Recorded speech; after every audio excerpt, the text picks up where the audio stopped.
Kushtia cafe দিঘির পাড়ে মাছ ধরা চলছে। এই মাছ ধরাটা আমি আপনাদেরকে এখন কিছুটা দেখাবো। কুষ্টিয়া ক্যাফে দিঘির সামনের যে রাস্তা, রাস্তাটাও কিন্তু খুব সুন্দর। আসো মামা, এই দিক দিয়ে ঢুকে দেখি আগে।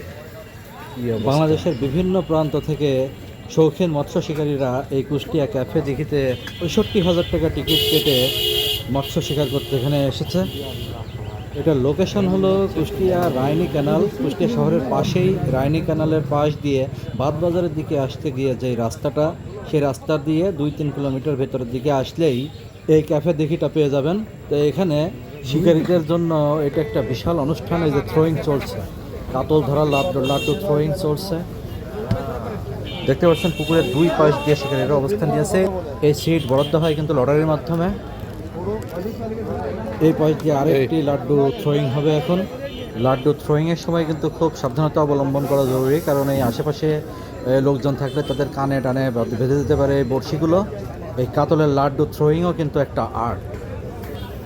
এই একটা লাড্ডুর বানানোর খরচ কিন্তু ২০০ থেকে ৩০০ টাকা। কাতল মাছ কিন্তু বড় হা করে এবং বড় টোপ ছাড়া কিন্তু খেতে চায় না।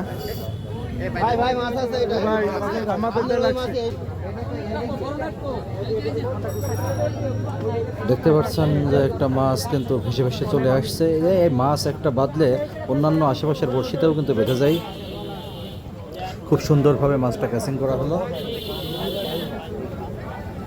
খুব সুন্দরভাবে দেখতে পাচ্ছেন মাছটা ক্যাচিং করে নিয়ে উপরে তোলা হলো। আরেকটা থ্রো এখন হবে।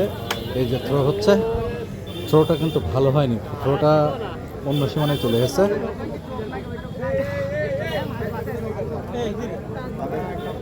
এই এর সাথে সাথে বেঁধে গেছে।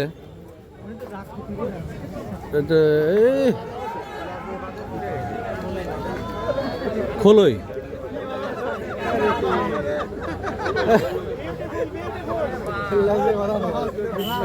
ভাগ্যের ব্যাপার।